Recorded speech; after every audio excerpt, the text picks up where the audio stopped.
Hi, I'm Latanya Scott, environmental science educator for the Cahaba River Society.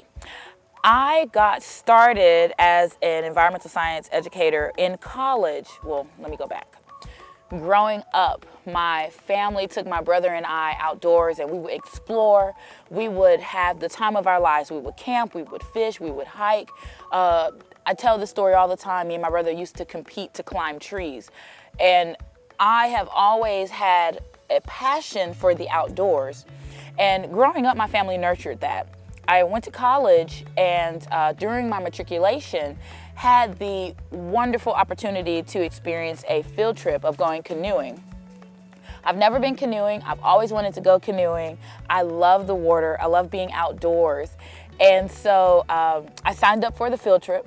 I went on the field trip and absolutely loved it. It felt like I was in a different country. It felt like I was not in Alabama. And that field trip was taken with the Cahaba River Society. Loved it so much. The next time the field trip was offered, I signed up for it again, and my professor told me not to sign up for that field trip. Give other students the opportunity.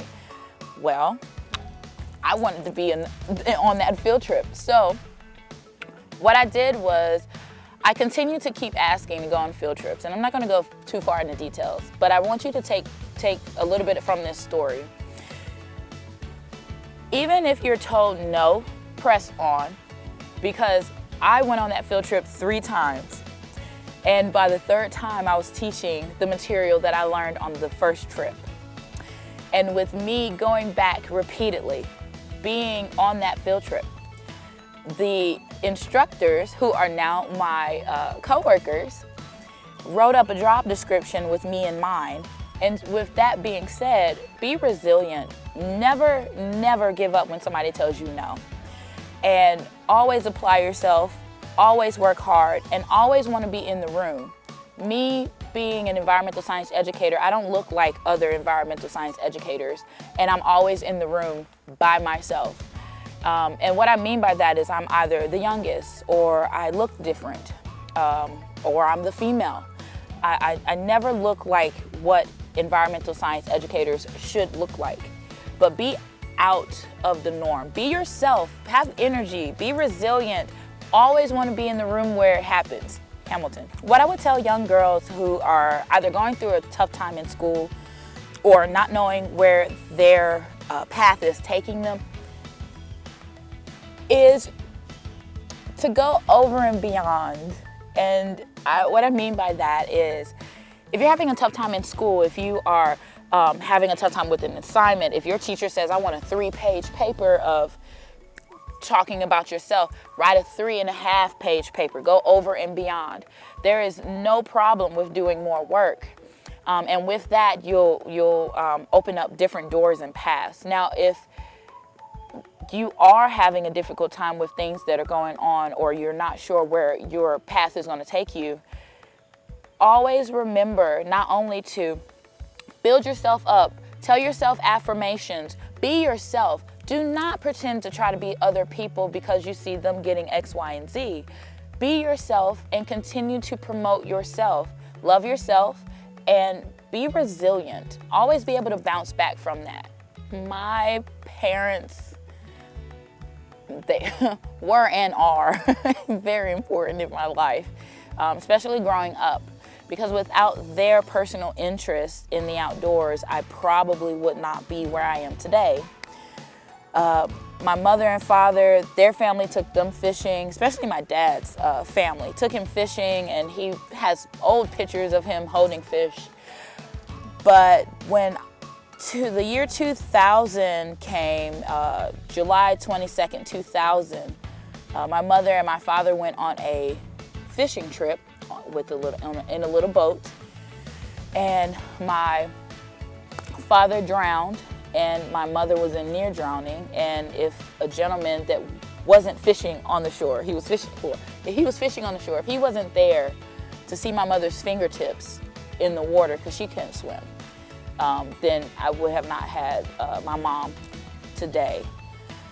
And with that tragedy that happened to my brother and I, we could have said no to everything. We could have went different paths. I could have said, you know, I don't like the outdoors. I hate the outdoors. I don't want to do anything outdoor related. I don't like rivers or lakes. You know, I could have went down that negative path. But with the values and virtues and the beautiful things and mindsets that my father and my mother just instilled in my brother and I was able to bounce back and do something that I really love, and that I know for a fact that my family is very proud of me for.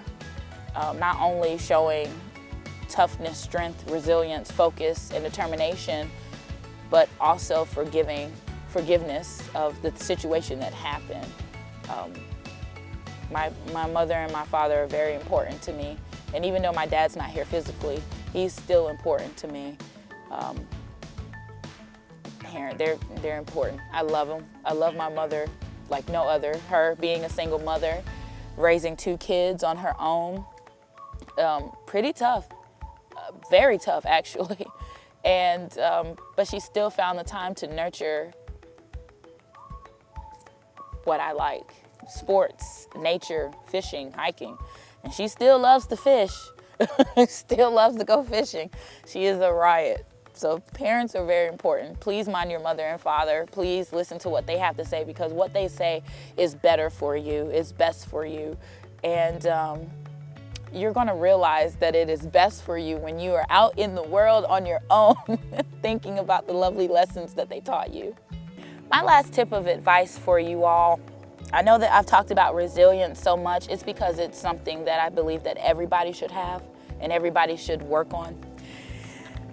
My last tip of advice is to be confident within yourself. You may look totally different than other people that are in the room, but you want to be in the room where it happens. You may not be able to get an assignment in, but press on, ask for help. There are many ways and levels for you to be successful in your life.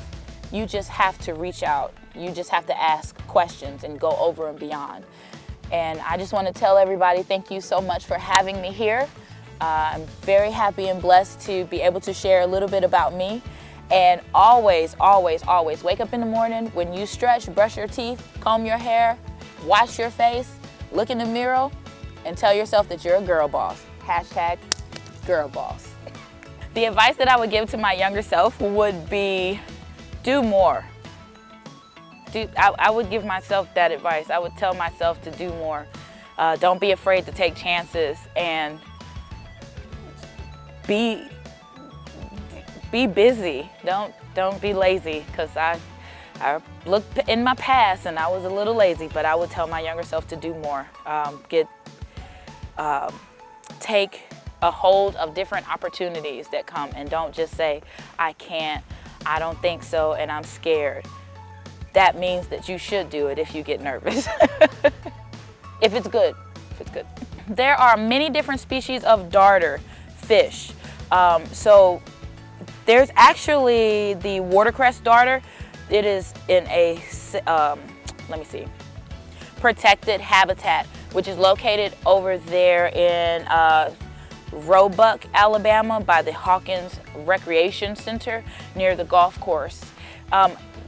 They are a very important fish to our ecosystem, our wonderful rivers and streams. They are beautiful. I don't really know how to talk more about the darters. They're just really colorful.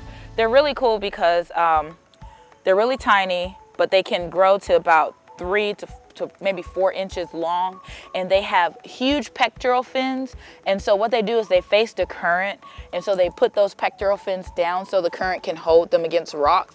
And so when they feel a vibration that makes them nervous or scares them, or if they see something coming and they get scared, they take their pectoral fins and they lift them up and they dart backwards. Hence, that's why they get the name darter. But during their lifespan, the males are very beautiful and very colorful. The females are more earthly tone, and they're still beautiful. And you can see them in different, especially the Cahaba River. If you walk very slowly and you see a darter, and you walk slowly towards them, you'll see them dart backwards or sideways. It's really cool to look at, but they're really important and they need to be protected.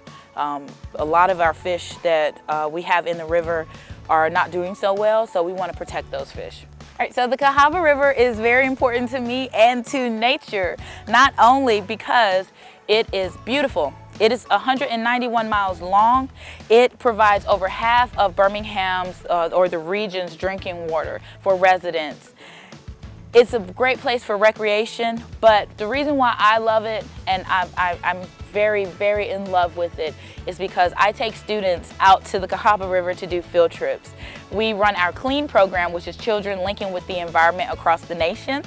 So we wade in the river and we do different water quality assessments. They're hands-on, just teaching folks about the beauty of this most biodiverse river of North America is breathtaking within itself. And to come out here and to enjoy the beautiful, beautiful sounds of nature is amazing. The Cahaba River has so many things for you to discover and find in it, and it is just absolutely just amazing.